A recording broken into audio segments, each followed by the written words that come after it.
dhaddacha hooggantoota paartiilee mormituuti. Ifa gahaa argachaa akka hin jirre mana murtiif ibsan. Sanumaayyuu immoo yeroo na gaafachuu dhufan yeroo bokkaan roobu haati manaa koos bokkaa keessa dhaabatteetu na dubbisti maatiin koo bokkaa keessa dhaabatanii na dubbisu. Dhimmoota afur obbo Jawaar Mohammad shakkame irratti deebii har'a mana murtiif kenne. Akka kana keessa harkaan qabu ani harki kiyya qulqulluudha. Ani nama siyaasaati malee nama akka kana dalaguudhaaf kaayyoo qabus miti. Dhimmoota kaan dabalannee isin biraan gahaa.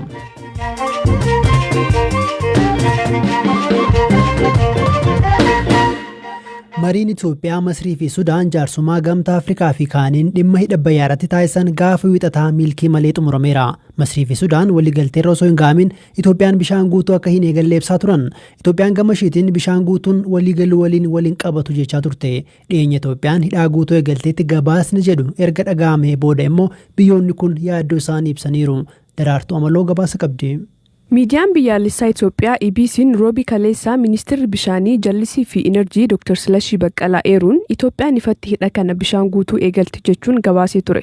Haa ta'u malee daqiiqaa muraasa booda akkaataan itti ibsame dogongora jechuun sirreeffama baaseera. Dr. Silashii Baqqalaa erga oduu EBC kun gadhiifame booda BBC'tti yoo himan gabaasa dogongoraati jedhan. Afaan kiyya waggaa labsuun dhageenyaniiti ani akkas hin jenne. Hojiin nuti hojjenne meetira 560 qaqqabeera. Duuba sana bishaan ciisuu hin danda'a. Isa ciisu sana ilaaleet namni Itoophiyaan guutuu calqabdee jedha. Asiin gadee yaa'uun dhaabne bishaan gara riizarvaariitti seenu waggaa isa ba'u caalu bishaan kuufamuuf isaan oolu. Kanumatu dhalate amma. EBC'n Itoophiyaan hidha haaromsa ifatti bishaan guutuu eegalte jechuun hordofuun Masriin Itoophiyaan bishaan guutuu eegaluu fi eegaluu dhiisuu ifa akka gootu mootummaa Itoophiyaa ibsa gaafattee jirti. Sudaan immoo gama isiitiin hammi bishaan laga Abbayyaa guyyaatti isii gahu kiubik meetirii miliyoona 90 hir'ateera jette. Itoophiyaan hammi bishaanii hidha haaromsa keessatti walitti qabamaa jiru dabaluu malee karra hidhichaa cuftee bishaan guutuu eegaluu ifatti hin labsine. Sudaanii fi Masriin hidhaan kun hamma bishaan Abbayyaa isaan bira gahu ni hir'isa sodaa jedhu qabu. Jalqaba ji'a kanaatti ministeerri muummee Abiy Ahmed Itoophiyaan hidha kana bishaan diiguuf waliigalteetti jechuun dubbatanii turan. Itoophiyaan hidha kana adoolessa keessa akka guutuu eegaltu dubbattus Masriin garuu hanga mariin itti fuufetti akka kana hin gooneef akeekkachiifteetti. Itoophiyaan hidha kana guutuun waggaa 5 hanga 6 fudhatu akka danda'u himti. Masriin kan madda bishaan isiif harka caalaa Abbayyaa irratti hirkattee jirtu yeroo bishaan guutamu kanatti hamma bishaanii argattu irratti yaaddoo qabdi. Erga hidhaan kun guutame booda immoo Itoophiyaan bishaan hangamii akka gadhiiftu ifatti murteessine. Waqtii roobni barame yookiin cimaanis ta'e jiraatutti hangi bishaanii yaa'u yaaddoo hin qabu. Ta'us garuu yeroo gogiinsa dheeraatti maaltu akka uumamuu danda'u irratti Masriin yaaddoo qabdi.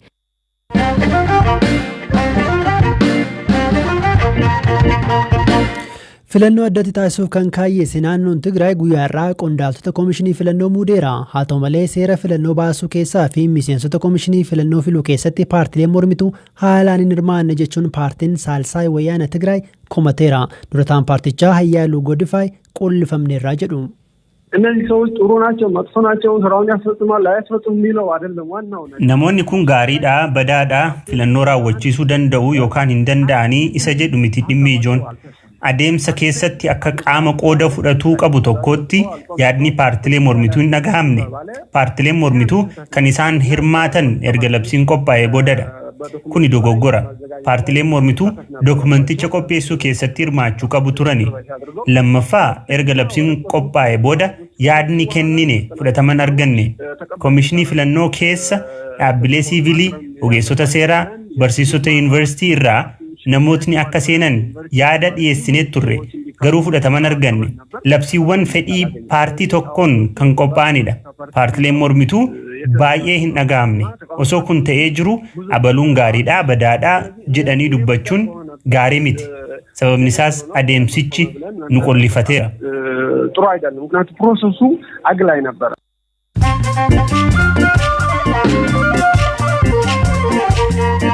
Dhaggeeffattoota keenya oduuwwan gaggabaaboo isinitti hima Itoophiyaatti qorannoo sa'aatii 24 darban keessatti gaggeeffameen namoota 328 irratti koronaa vaayirasiin yeroo argamu lama ammoo lubbuun darbuu ministeera fayyaa ibseera. Kanaanis lakkoofsi namoota vaayirasichaan qabamanii 8,800 ol ga'eera.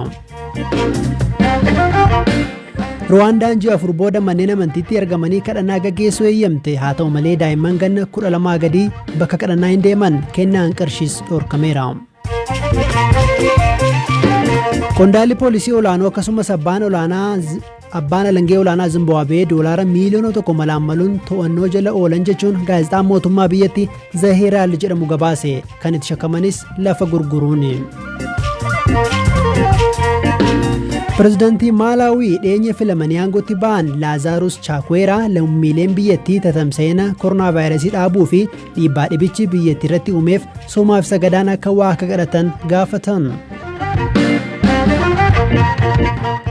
Waancaan Afrikaa bara 2023 baatii waxabajjii fi adoolessa keessa akka taphatamu Koonfedereeshinii Kubbaa Miilaa Afrikaa ibse. Kan 2021 garuu gaafii Kaameruun irraa dhufeen amajjii dhufu akka taphatamu dhaabbatichi beeksisuun isaanii yaadatama.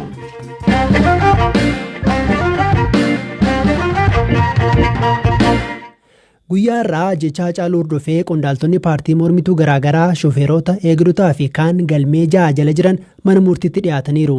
Hundaafuu qorannoo dabalataa poolisiin gaafateef manni murtii eeyyameera. Gaafa wiixataa mana murtii kan dhiyaatanii turan obbo Baqaala Garbaan bakkitti hidhamanii ifni gahaan akka hin jirre akkasumas maatii waliin qunnamuuf isaan rakkisu mana murtiif ibsaniiru. Olmaa isaanii irraa bukaatoo isaanii Dr. Tokkummaa Dhaabaa gaafadheera. Karra manni murtii gaafa 6 ilaalaa tureetu irratti mee adeemsi poolisiin ittiin deemee qorataa jiru kuni atattamaan deemaa jira moo harkifataa jira ka jedhu galmee qorannoo poolisiin irratti qorachaa ture ofitti fuudhee sana ilaaluuf sana irratti ajaja kennuuf waa'ee qabiinsa isaanii irratti waan tokko gabaasni dhiyaatee akka ajajni kennamuuf ture. Haaluma kanaan Baqaalaan dhiyaatanii turanii isa irrattis haalli qabiinsa isaanii irratti ifa akka argachaa hin jirre iddoon akka ittiin tollee ibsinee turre.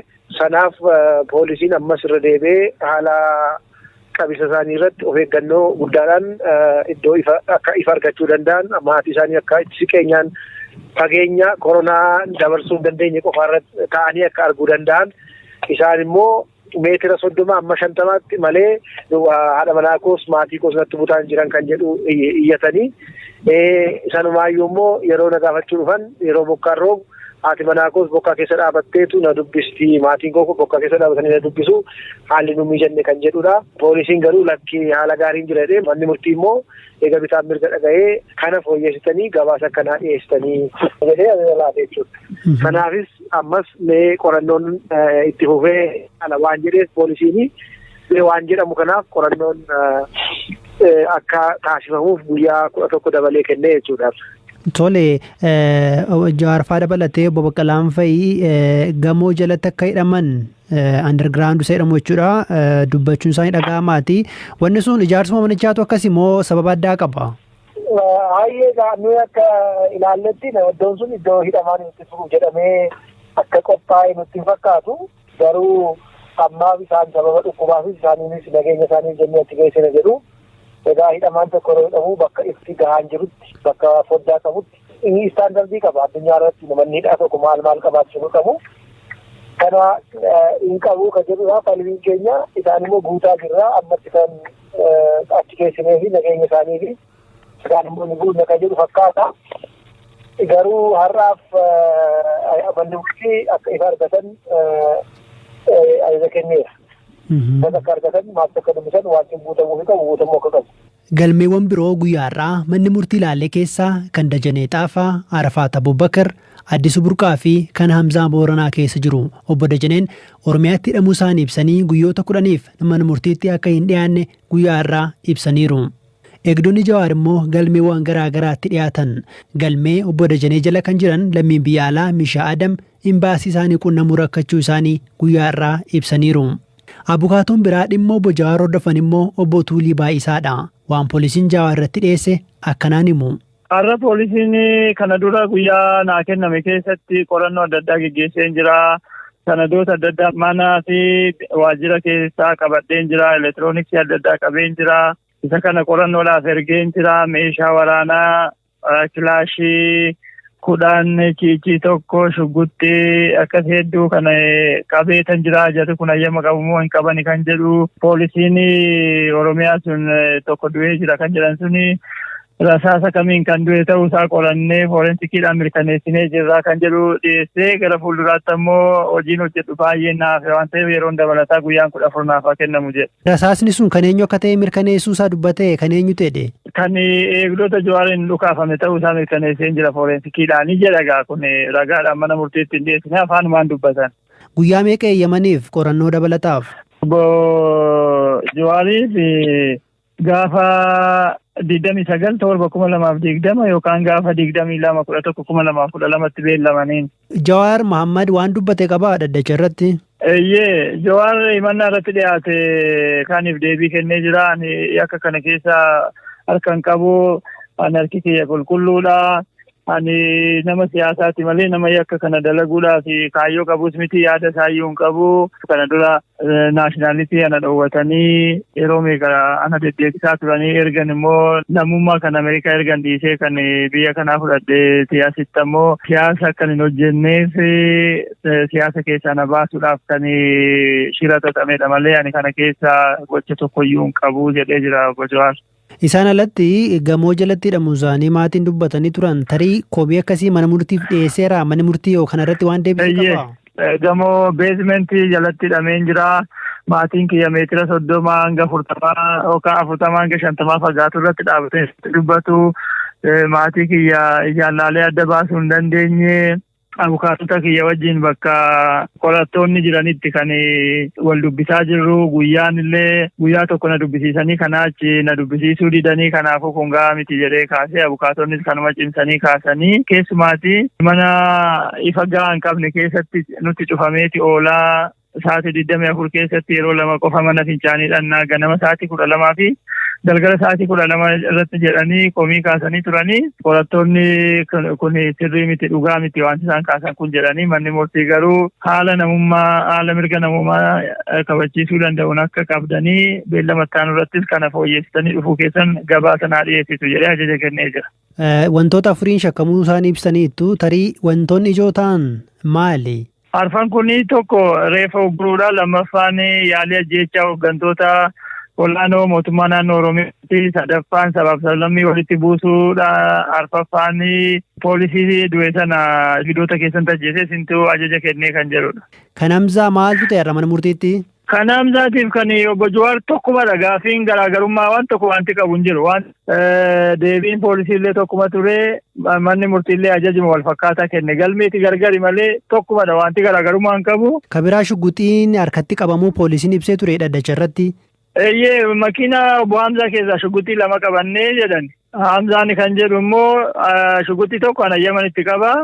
Shugguxii tokkummaan hin argine poolisiin akkanumaan odeessaa makiinaa koo keessaa hin qabamne jedha. Obbo Tuliin har'a waaree booda ijoolleen obbo Baqaala Garbaa torban 2 dura abbaa isaanii waliin hidhamanii turan hiikamuu isaanii ibsaniiru. Ijoollee 3 kana dura hidhamanii turanii Boontuu Baqqalaa, Saamu'eel Baqqalaa fi Kiyyaa Baalchaa kan obbo Baqqaleen guddifatan jechuudha. Mucaan kun sa'aatii booda poolisiin gallakkisee jira. Ijoollee kana baay'ee kun oduu gaariidha. Mana murtii erga dhiyaatanii ba'anii booda gallakkise.